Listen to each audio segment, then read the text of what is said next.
നാടാകെ പൂരമാണ്. നാടാകെ ഒരു ജനായത്ത പൂരത്തിന് അന്തരീക്ഷം എല്ലായിടത്തും. കാസർഗോഡാവട്ടെ, കണ്ണൂരാവട്ടെ, പേരൂർക്കടയാവട്ടെ, തിരുവനന്തപുരത്താവട്ടെ, വടകരയാവട്ടെ, എല്ലാ സ്ഥലങ്ങളും, കൊല്ലത്താവട്ടെ, എല്ലാ സ്ഥലങ്ങളും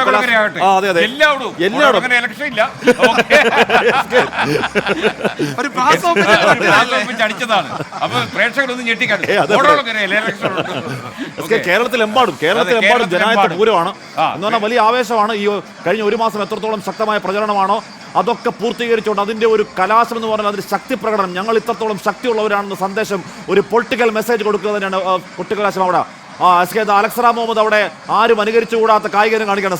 അവൻ JCBക്ക് മുകളിലാണ്. താങ്കൾ എവിടെയാണ്? ഒരു പിടി കിട്ടുന്നില്ല നമുക്ക്. അവൻ JCBക്ക് മുകളിലാണ്. വന്നാലേ സമ്മാനം. അലക്സ കേൾക്കാവോ?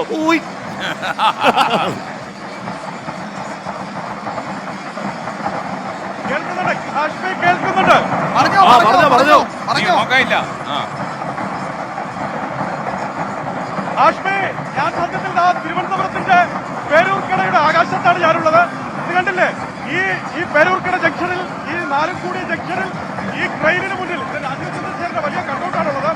2 ട്രെയിനുകൾ ഇവിടെ എത്തിച്ചിട്ടുണ്ട്. നമുക്കറിയാം, ത്രികോണ മത്സരം അതിന്റെ എല്ലാ ആവേശത്തിലും കൊടിപൂരമായി മുന്നേറുന്ന ഒരു തെരഞ്ഞെടുപ്പ് കൊട്ടിക്കലാശമാണ് ഈ പേരൂർക്കട ജംഗ്ഷനിൽ കാണാൻ കഴിയുന്നത്.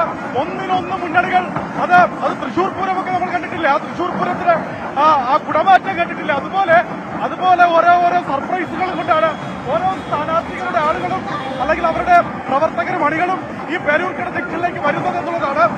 ഞാനീ നിൽക്കുന്ന ക്രെയിൻ, ഞാനും എന്റെ ക്യാമറാമാൻ അഭിലാഷ് സൂര്യൻകോട് നിൽക്കുന്ന ഈ ക്രെയിൻ, അത് LDF സ്ഥാനാർത്ഥി രാജീവ് ചന്ദ്രശേഖറിന് കയറി പ്രവർത്തകർ അഭിവാദ്യം ചെയ്യുന്നതിന് വേണ്ടി കൊണ്ടുവന്നതാണ്. തൊട്ടപ്പുറത്ത് ശശി തരൂരിന് വേണ്ടി സമാനമായി ട്രെയിനുണ്ട്. LDF പ്രവർത്തകർ വലിയ ആവേശത്തിൽ ബലൂണുകളും അവരുടെ ചെങ്കൊടികളും ഒക്കെ ഉയർത്തി ഈ ആവേശത്തിന്റെ ഭാഗമാകുന്നുണ്ട്. ശശി തരൂരിന്റെ പടുകൂറ്റൻ ഹൈഡ്രജൻ ബലൂണുകൾ, പക്ഷേ ആ ബലൂണുകൾ കൂടിയാൽ ആകാശത്തേക്ക് പറക്കാമെന്ന് തോന്നുന്നു. അതുപോലെ ഹൈഡ്രജൻ ബലൂണുകളുണ്ട്, ഫയർ ഡാൻസ് ഉണ്ട്, സ്നേക് ഡാൻസ് ഉണ്ട്. ആളുകളുടെ കയ്യിൽ സ്ഥാനാർത്ഥികളുടെ കട്ടൗട്ടുകളുണ്ട്, കൊടികളുണ്ട്, അവരുടെ ചിഹ്നങ്ങളുണ്ട്. അത് മാത്രമല്ല, രാജീവ് ചന്ദ്രശേഖരന്റെ സ്ഥാനാർത്ഥിത്വവുമായി ബന്ധപ്പെട്ട് അദ്ദേഹം ഈ തിരുവനന്തപുരത്ത് നടപ്പിലാക്കാൻ ഉദ്ദേശിക്കുന്ന വികസന പദ്ധതികൾ, ആ വികസന രേഖ കഴിഞ്ഞ ദിവസം പുറത്തിറക്കിയിരുന്നു. ആ വികസന രേഖയിലെ പ്രധാനപ്പെട്ട കാര്യങ്ങൾ ഒരു കുടമാറ്റം പോലെ അവതരിപ്പിച്ച ഒരു കാവടി പോലെ അതിനുള്ളിൽ വലിയ ആ പ്രചരണ ബോർഡുകളൊക്കെ നിറച്ചെങ്ങനെ ആളുകൾ അവിടേക്ക് കൊണ്ടുവന്നിങ്ങനെ നിരന്നു നിൽക്കുകയാണ്. വലിയ ആവേശത്തിലേക്ക് പോകുന്നു. ഈ മണിക്കൂറുകൾ മാത്രമാണ് ഈ തെരഞ്ഞെടുപ്പ് കൊട്ടിക്കലാശത്തിന് ബാക്കി. 4 മണി കഴിയുന്നു. കഷ്ടിച്ച് 2 മണിക്കൂർ കൂടുതൽ പ്രവർത്തകർ ഈ സ്ഥാനാർത്ഥിയുടെ ആളുകൾ എത്തിക്കഴിഞ്ഞോ? എന്തൊക്കെയാണ് അതിൽ നിന്നുള്ള ഈ ഡോക്ടർ ശശി തരൂരിന്റെയും അതുപോലെ പന്ന്യൻ രവീന്ദ്രന്റെയും ആളുകൾ പ്രവർത്തകർ കൂടി എത്തിക്കഴിഞ്ഞോ? അതുകൂടി ആകുമ്പോൾ മത്സരം കടുക്കുമല്ലോ. കൊടികളുടെ നിറം കണ്ട് നമുക്ക് മനസ്സിലാക്കുന്നു. പന്ന്യന്റെ ആളുകളൊക്കെ എത്തിക്കഴിഞ്ഞു. പറയൂ.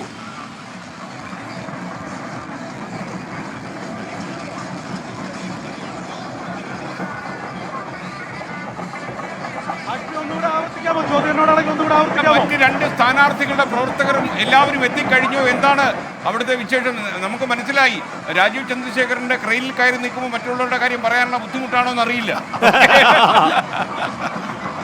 പക്ഷേ പറയാതിരിക്കാൻ പറ്റില്ല നമുക്ക്. പറഞ്ഞോളൂ. സത്യത്തിൽ LDFന്റെ പ്രവർത്തകർ അവർ സത്യത്തിൽ ആ പ്രദേശത്തേക്ക് വന്ന വാഹനങ്ങളുടെ മുകളിൽ മുഴുവൻ LDFന്റെ പ്രവർത്തകർ അവരുടെ ചെങ്കൊടിയാണ്, അവരുടെ അരിവാൾ നൽകത്, ആ ചിഹ്നം അവരിങ്ങനെ ഉയർത്തിക്കൊണ്ടുവന്ന് അവരുടെ പ്രകടനം നടത്തിക്കൊണ്ട് അവരുടെ മുദ്രാവാക്യം ഉയർത്തുന്നുണ്ട്. പക്ഷേ അവരിപ്പോഴും ആത്മവിശ്വാസം പ്രകടിപ്പിക്കുന്നത് ഈ മണ്ഡലത്തിന്റെ വിവിധ ഇടങ്ങളിൽ വലിയ റോഡ് ഷോകൾ, ചെറിയ റോഡ് ഷോകൾ, അങ്ങനെ റോഡ് ഷോകൾ പുരോഗമിച്ചുകൊണ്ടിരിക്കുകയാണ്. പ്രകടനങ്ങൾ പുരോഗമിച്ചുകൊണ്ടിരിക്കുകയാണ്. ഏതാണ്ട് 6 മണിയോടടുക്കുമ്പോൾ അത് ഈ പേരൂർക്കട ജംഗ്ഷനിലേക്ക് ഒരു സംഗമമായി എത്തിച്ചേരും എന്നാണ് അവർ പ്രതീക്ഷിക്കുന്നത്. അത്തരത്തിൽ ആ വിധത്തിലെ തെരഞ്ഞെടുപ്പ് കൊട്ടിക്കലാശത്തിനാണ് LDF നേതൃത്വം നൽകിയിട്ടുള്ളത്. ഒരുപക്ഷെ ചില LDF പ്രവർത്തകർ നമ്മളോട് പറയുകൂടി ചെയ്യുന്നുണ്ട്, സ്ക്രീൻഷോട്ട് എടുത്ത് വെച്ചോളൂ. കാര്യം പന്ന്യൻ രവീന്ദ്രൻ വർക്കിംഗ് ക്ലാസ് ഹീറോയാണ്. വിശ്വപൗരനുണ്ട്, ഒരു കേന്ദ്രമന്ത്രി മത്സരരംഗത്തുണ്ട്. അങ്ങനെയെങ്കിൽ Pannyan Raveendran working class hero ആണ് എന്ന് LDF പ്രവർത്തകർ പറയുന്നുണ്ട്. വലിയ ആവേശത്തിലാണ് അവർ കഴിഞ്ഞ ദിവസങ്ങളിലൊക്കെ പ്രചാരണ പ്രവർത്തനങ്ങൾ ഏകോപിപ്പിച്ചത്. ബൂത്ത് തലത്തിലടക്കം താഴെ തട്ടിലുള്ള പ്രവർത്തനങ്ങൾ കൃത്യമായി അടുക്കിച്ചിട്ടായിക്കൂടെ LDF പ്രവർത്തകർ നടപ്പിലാക്കിയിട്ടുണ്ട്. അതിന്റെ ആവേശവും ആത്മവിശ്വാസവും അവർക്ക് കാണാം. പക്ഷെ നോക്കൂ, 3 തവണ ഹാട്രിക് ശശി തരൂരിനായി പ്രവർത്തകർ ഒന്നടങ്കമെന്ന ലോറിക്ക് മുകളിലേക്ക് അവരുടെ ക്രയോൺസുകളുടെ കൊടികളും അതുപോലെ തന്നെ ബലൂണുകളും ഒക്കെ ഉയർത്തിയ വലിയ ആഘോഷത്തിലാണ് വനിതാ പ്രവർത്തകർ അടക്കമുള്ളവർ. അലക്സ മുഹമ്മദ് ഇപ്പോൾ തിരുവനന്തപുരത്ത് നിരോധനാജ്ഞ പ്രഖ്യാപിച്ചു എന്ന വാർത്ത വരുന്നു. ഇന്ന് വൈകുന്നേരം 6 മണി മുതൽ അതായത് 27-ാം തീയതി എന്ന് പറയുമ്പോൾ വോട്ടെടുപ്പിന്റെ പിറ്റേ ദിവസം പുലർച്ചെ 6 മണി വരെ നിരോധനാജ്ഞ പ്രഖ്യാപിച്ചിരിക്കുന്നു ജില്ലാ കളക്ടർ. ജനങ്ങളുടെ സാധാരണ ഒത്തുചേരലുകൾക്ക് നിരോധനാജ്ഞ ബാധകമല്ലെന്ന് ജില്ലാ കളക്ടർ അറിയിക്കുന്നു.